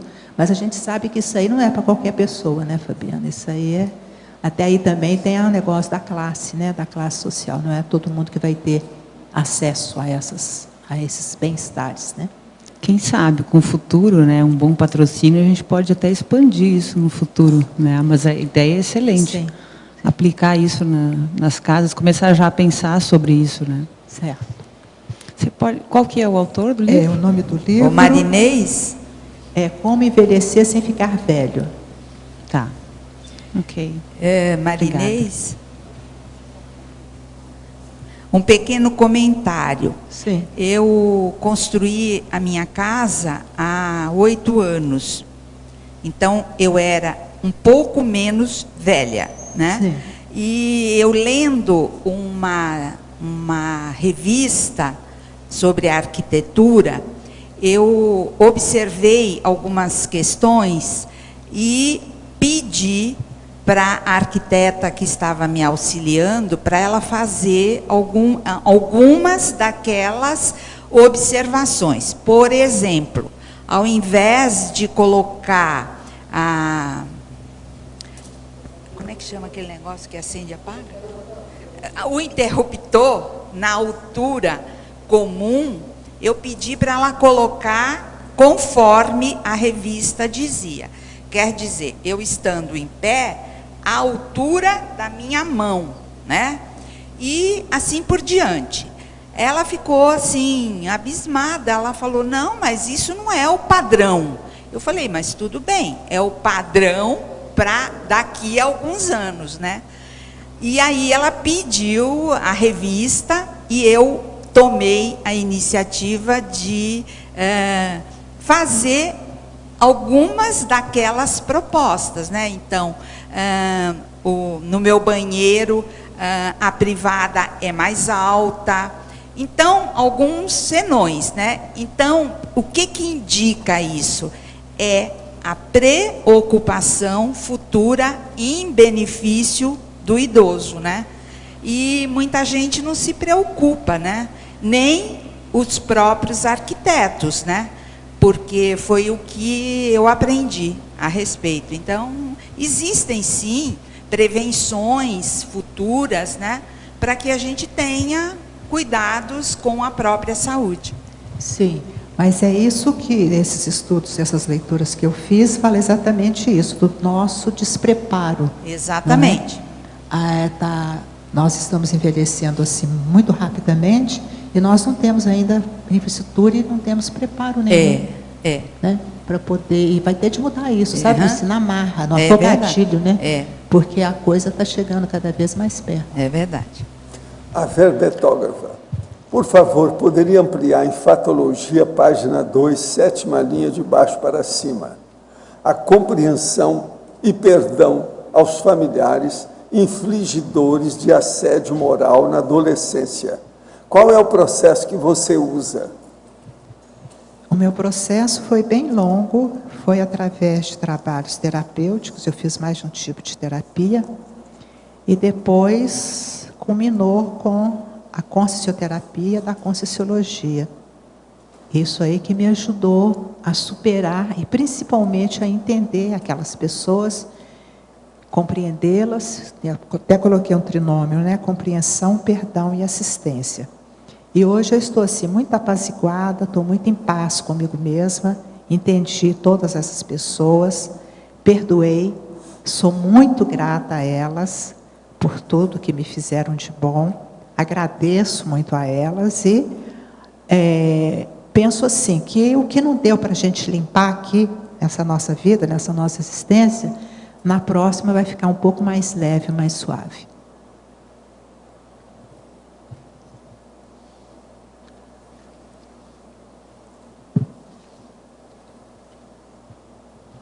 Acho que isso é um tema muito bacana, Lucy, que você trouxe, porque a preocupação na arquitetura básica se vai até uma porta de 90, você segue o básico da NBR. Mas é muito bacana aperfeiçoar isso, acho que vale a pena estudar. Eu queria dar um anexo disso aí. Vocês sabem que no meu banheiro eu inventei um negócio que geralmente os banheiros não têm. Eu tive que levar um monte de gente para ver o meu banheiro. Agora, o que chama mais atenção é um suporte que eu tenho para a pessoa colocar o pé para lavar a perna e o pé. Isso é no banheiro. Então a pessoa põe o suporte ali. Um que chamou a atenção, queria ver isso, porque ele pesa grandão, né? É o César. Eu levei lá no banheiro para ele ver como é que é. Aquilo ajuda. A junção de outras tecnologias, indo mais no detalhe mesmo, faz muita diferença. Acho que vale a pena começar a pensar sobre isso. Sim, uma outra coisa que a pessoa não deve usar depois de uma certa idade é nenhum carpete que seja frágil, mole. Qualquer coisa mole. Tem que ser um negócio duro que ele não roda. Você está entendendo? Não derrape, Então, se vai usar algum tapete ou carpete, que seja duro e mais fixo. Isso é melhor, para a pessoa não cair. Por exemplo, tem gente que coloca toalha no chão, isso é um perigo. É um perigo, realmente. Aquilo escorrega assim que quebra. Depois o fêmur, aí o esquiático e outras coisas mais. Isso tudo tem que ver. Tem muita gente ainda boboca que não pensa. Eu tenho uma pessoa que me ajuda na limpeza e toda terça-feira, quando eu chego no final da tarde, aí o chão está todo lá. Eu tenho alguns tapetinhos, mas estão numas gavetas. Pois é, claro, é o cuidado que eu tenho comigo mesma. Não use, porque ele escorrega, derruba você e vai dar acidente. Aí a menina hoje tem uns carpetes grossos e pesados. É o melhor que tem. É bom que tenha, principalmente se o chuveiro, o banheiro, a toalete é escorregadia. De ver. Eu, por exemplo, quando entro no banho, o chinelinho de borracha havaiana está no meu pé. Aí eu peço para... Mas hoje existem uns carpetes feitos de plástico e outras coisas mais que não deixam você escorregar. Eu uso 2 no chuveiro, aquilo lá não deixa, você não cai. São antiderrapantes. Mas eu penso, professor Valdo, é a minha opinião, né? Natural. Eu penso que os carpetes dentro do banheiro, eles se tornam anti-higiênicos. Não, porque... a pessoa lava 2 vezes por semana. Mas você tem que ter uma pessoa para fazer isso. Tudo limpinho, não tem nada disso. O meu lá funciona muito bem. Agora, ele é cheio de coisa que pega no seu pé, não tem jeito de você escorregar. Aquilo é muito bem feito. Velhos, temos que tomar muito cuidado. Pois é, eu faço ginástica no chuveiro, no banheiro, tem a esteira aeróbica junto do banheiro, esse negócio todo. Outra coisa, o meu banheiro, um negócio que eles olham muito e começam a rir é o seguinte: o meu banheiro, propriamente dito, que é um box grandão, que é um pedaço, um quarto do chuveirão grande, ele tem chave por dentro e por fora. Então a pessoa perguntou, não estou entendendo, por que é isso? O chuveiro tem 2 partes. Não, que uma pessoa pode vir e usar aqui o banheiro, aí o vaso. A outra vai tomar banho, ninguém vê o que é. Então tem chave, tudo fechadinho, bonitinho, entendeu? Uma outra coisa que eu tenho lá, eu tenho um desumidificador. Aqui em Foz a gente precisa de desumidificador. Isso está dentro do banheiro. Se eu noto, por exemplo, chego lá e toda a parede, todo lado está tudo úmido, eu ponho o desumidificador. Aquilo dá problema. de alergia, resfriado, não é bom não. Agora, o meu banheiro, o teto, a parede e o piso, tudo é de um material igual, quer dizer, é um processo mineral que eles arranjaram, é caríssimo, mas quando eles ficaram sabendo que o negócio era para mim, fizeram um negócio baratinho. Então a gente comprou tudo e fez. Então, aquilo escorrega, precisa ter cuidado, por isso que é que eu uso carpete. Agora, ele é uma coisa só, ele é bonito, tudo branco, você está entendendo? Você entra dentro de uma caixa branca. Agora, funciona. Uma outra coisa que eu tenho é o seguinte, eu tenho uma prateleira junto do chuveiro, que é largo. Essa prateleira eu posso colocar todo o material, vamos dizer, do estoque, de dentifrício, pasta dental, shampoo, escova. Porque escova de dente a gente deve usar um mês, né? Todo mês você tem que estar mudando, isso que é ideal. Então, eu tenho aquilo tudo. Agora, isso tudo já vem fechadinho. Porque lá você não pode pôr nada que pode criar bolor, que umedece. Mas essas coisas a gente pode pôr que não umedece nada, não tem jeito de umedecer, porque já vem tudo fechado. De modo que isso tudo fica no chuveiro, ninguém nota, está lá num canto. É uma verdadeira prateleira, eu posso guardar lá, ser estoquista, fazer o estoque de material. Isso também é tudo bolado, tudo pensadinho. Outra coisa que tem no meu banheiro é vitral para dar luz de fora, quando precisa. A gente sabe se é dia, se é noite, qualquer coisa, se estiver tudo fechado, a gente vê. Então tem vitral de fora a fora em cima, tudo fechado, grandão. Tudo foi bolado. E o meu funciona.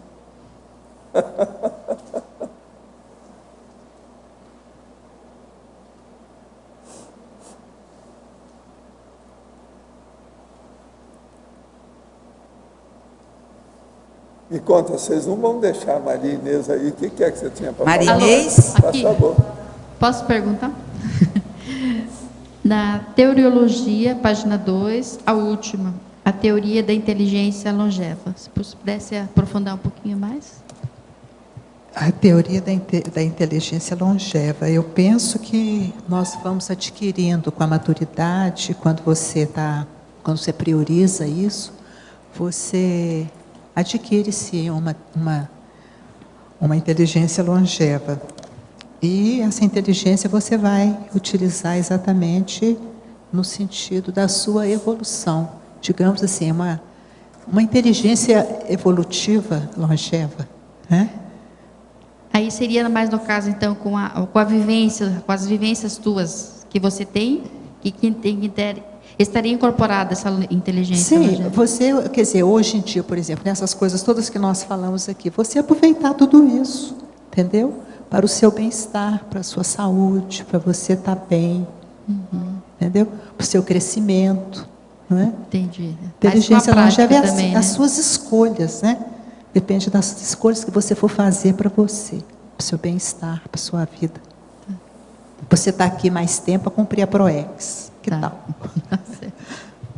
Professor Valdo, aqui no seu verbete, na página 17, lá embaixo em Conclusion, autoproexologia, na 13ª linha, mais para o final, o senhor inicia ali a frase falando: o homem comum é candidato a ser intermissivista, do mesmo modo que o intermissivista é candidato a ser evoluciólogo. As melhores festas intercontinentais ou interconscienciais são os encontros das consciências amadas. O trinômio automotivação, trabalho e lazer torna a existência humana menos difícil. O verdadeiro Eldorado real há de começar com a democracia pura das cognópolis, a fim de dar a amostra reduzida do que será o Estado mundial um dia nesse planeta. Quando a maturidade chegar a você, compõe a cada dia uma página da sua obra-prima escrita com autorreflexões, que é o caso da Maria Inês. Ela está aí mostrando a situação. Viva a maturidade. O que me chamou a atenção foi essa frase aqui: as melhores festas interconscienciais são os encontros das consciências amadas. O povo tem que dar muito valor cada vez mais, eu falo isso aqui, é o processo da amizade. A amizade é um dos fixadores da vida. Nós precisamos disso porque ninguém evolui sozinho, é sempre com companhias. Essas companhias estão ficando cada vez mais selecionadas pelas amizades. Por isso que eu falo que existe amizade raríssima e outras coisas mais. Então é necessário que a pessoa veja isso, porque o verdadeiro prazer, a satisfação, o contentamento, a alegria da pessoa é justamente o contato com outras pessoas. Não existe nada que dê mais prazer do que isso. Antigamente eles falavam assim: cinema é o melhor passatempo que existe. O cinema é porque aparece muita gente. Por isso aquilo é que atrai os outros. Por isso que eles falam que é o melhor passatempo. Porque o cinema sozinho a melhor não tem diversão. graça. É assim que eles falam. Cinema, a melhor diversão. Mas olha, porque aparece gente. A televisão, com essa máquina de fazer doido aí. E o povo atrai porque tem gente. O processo é sempre gente. Tudo na vida, em primeiro lugar, você tem que pensar gente, pessoal, consciência, personalidade. Então, a amizade é o supra-sumo dessa história da companhia, né? Então, é muito importante a gente cultivar as amizades e dar valor para isso. Eu vivo falando aqui, por exemplo, povo, vocês têm que fazer o social. Isso faz parte do serviço. Quase toda semana a gente tem o social. Amanhã é sábado, nós temos um social amanhã para cumprir. Vão fazer o social. É isso que eu chamo, fazer o social. Às vezes é necessário encontrar com os outros, ver a situação, mudar o óleo pensante da gente pelo do amigo, da amiga, da turma, de um casal. Isso é importantíssimo. E nessa página mesmo, lá em cima, a primeira frase completa que o senhor escreveu: os melhores pensenes estruturam a melhor cultura. Eu queria aprofundar a melhor cultura. O problema de cultura é uma coisa muito séria. Por quê? É a cultura que faz os costumes. Os costumes é que criam os maus hábitos e os bons hábitos. Agora, o que é que se passa? Os costumes, na maioria das culturas, na maioria dos estados, das nações, dos países, eles dominam a lei. Então, por exemplo, no Brasil, olha a corrupção que tem aqui. Tem um monte de lei contra a corrupção. No entanto, a corrupção impera, ela domina a lei. Então, é muito importante a gente estudar a cultura. Agora, os melhores pensenes estruturam a melhor cultura. Quando o povo não tem bons pensenes, eles começam a criar os maus hábitos. Os maus hábitos fazem o transviamento para os maus costumes. Outra coisa, olha o crack, como é que está dominando agora certa cidade do Brasil. Tudo é mau costume. Então, a viciação, os vícios, são os maus hábitos, são os mega trafares. Então, nós temos que pensar muito no processo cultural. Agora, é o que eu estava falando. De qualquer maneira, o homem tem... Eu falo muito aqui das coisas erradas que tem na sociedade humana, mas tem muita coisa que já está começando a melhorar. Então, uma das perguntas que você me fizeram é o seguinte: por que foi que você veio para Foz do Iguaçu?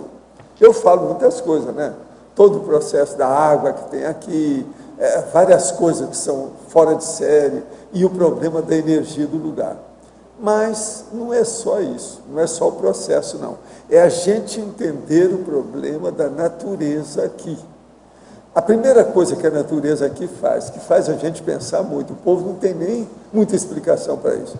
Por que aqui tem 75 etnias?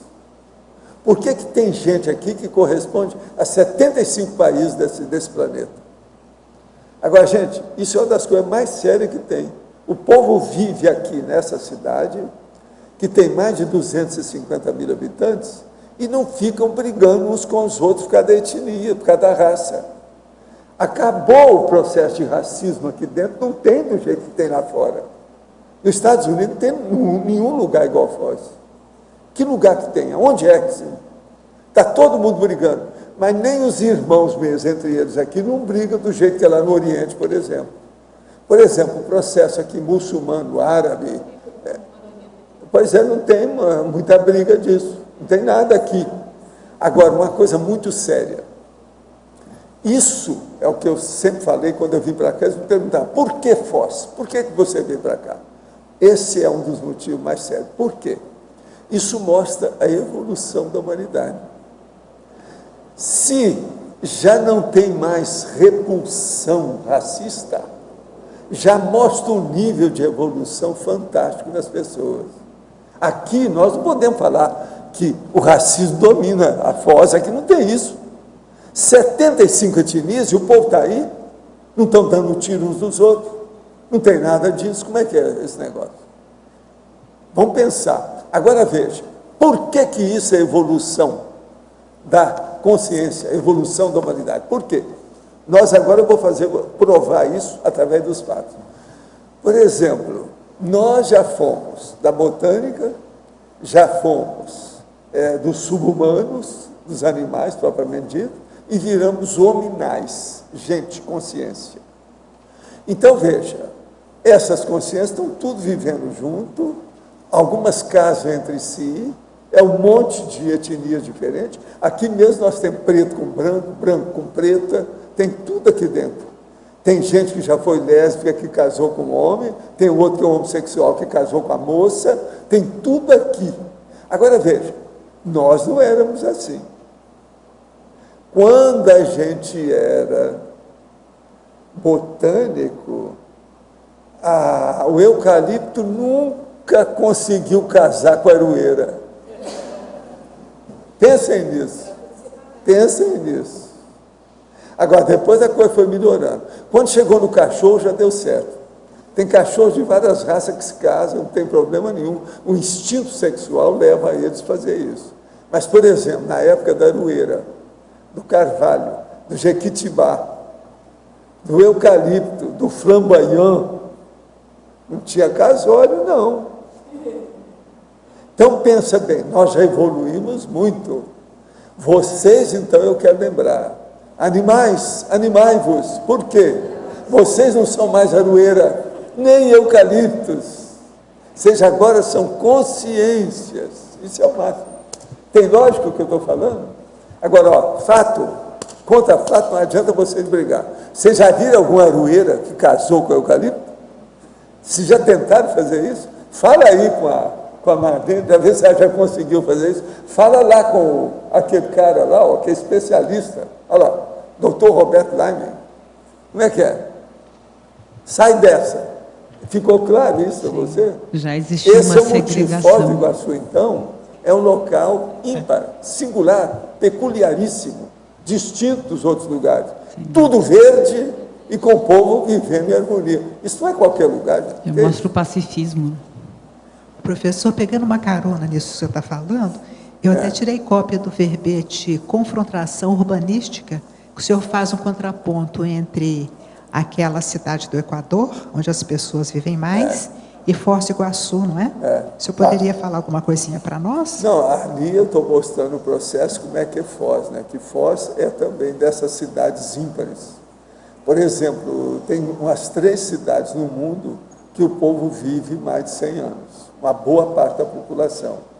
Aqui, se a gente acertar a situação, o povo também pode viver. Por quê? A natureza é luxuriante. Aqui tem as 4 estações. Quando faz frio, faz frio. Quando faz calor, faz calor.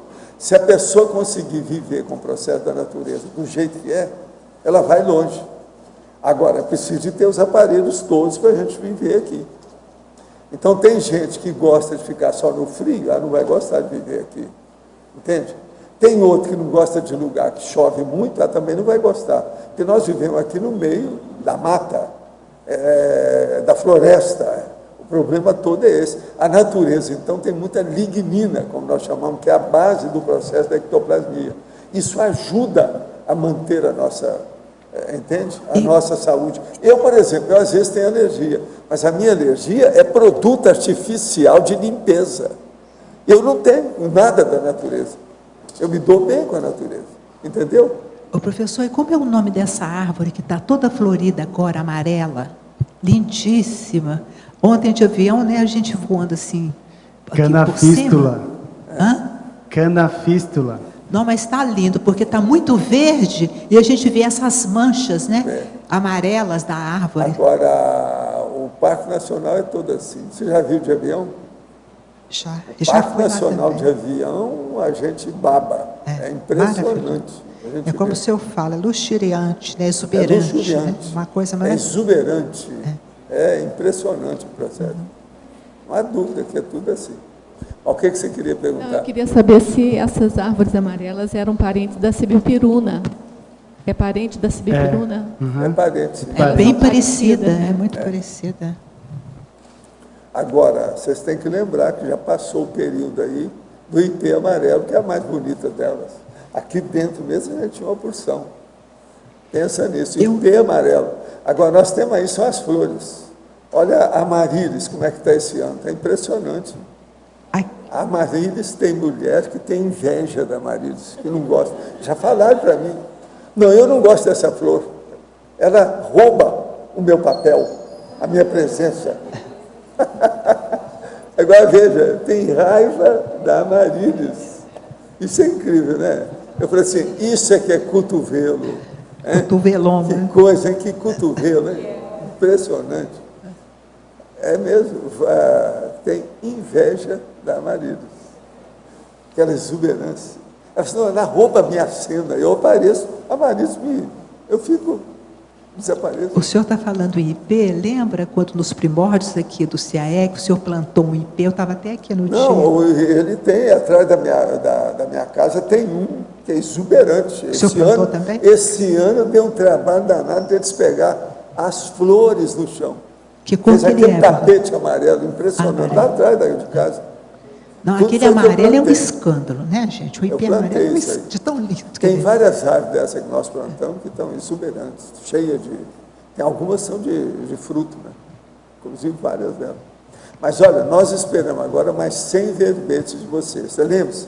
Você vai passar dos 100 anos, tem muito verbete para você fazer pela frente. Pode deixar. Olha lá. Muito obrigada. Os nossos comerciais, por favor. Obrigado. Hoje tivemos 34 assinaturas no livro de presença, 25 perguntas presenciais e 18 perguntas online. Os recados são do Felipe, sobre o Congresso Internacional de Tenepsologia, a Liliana sobre a Escola do Parapsiquismo, a Nilza sobre precocidade parapsíquica e o Eduardo sobre o ECP2 em Foz do Iguaçu.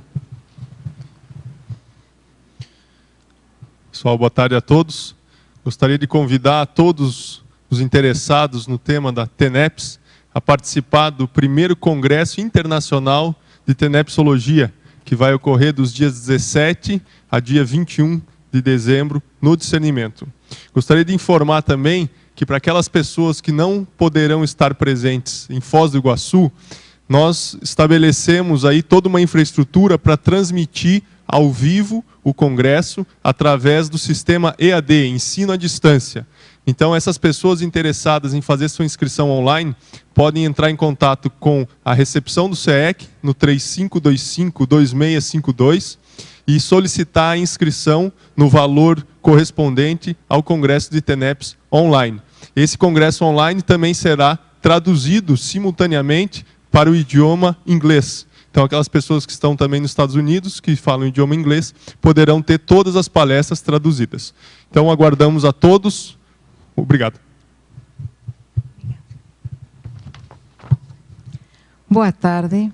Eu gostaria de convidar a todos vocês, tertulianos, à terceira turma da Escola do Parapsiquismo. Hoje tivemos o depoimento da verbetógrafa Maria Inês, que fez o curso da Escola do Parapsiquismo e falou que através dele teve monte de reciclagem. O reciclagem não é só através do parapsiquismo, sino tem que ver com toda a intraconsciencialidade, com todo o holossoma. Então, por isso, convido a todos vocês a nova turma, que vai ser no ano 2013. São 3 módulos, o primeiro vai ser do dia 2 ao dia 6 de janeiro, o segundo vai ser em mês de julho, do 15 a 19, o terceiro módulo vai ser em dezembro, do dia 16 ao dia 20. Ou seja, nos intermódulos tem trabalho para fazer e atividades para continuar pesquisando sobre o parapsiquismo.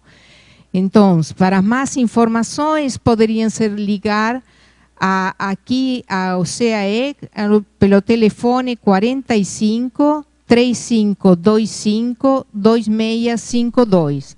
Aguardamos a todos vocês. Obrigada.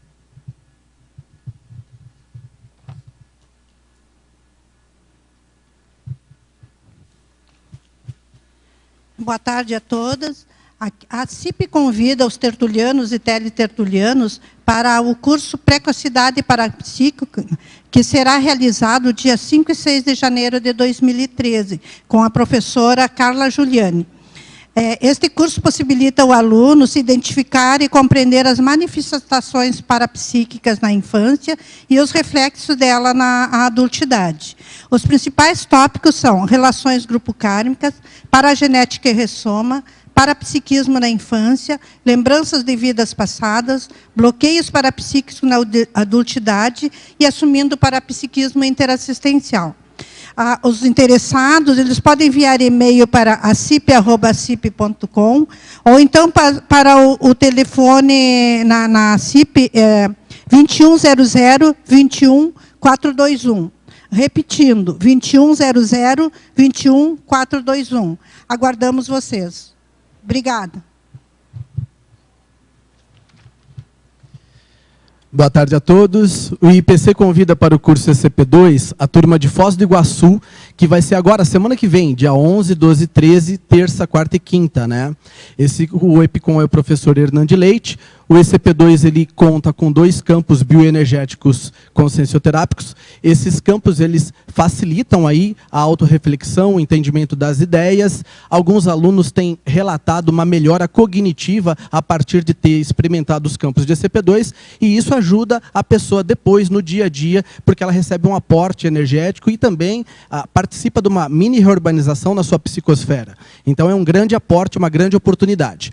Repetindo, dia 11, 12 e 13, EPICOM Hernande Leite, maiores informações e IPC, telefone 2102-1448. Obrigado. Para amanhã, teremos o verbete Recim Invexológica. A especialidade é em vexologia, de autoria do professor Paulo Batistella. Obrigado pela sua presença e até amanhã.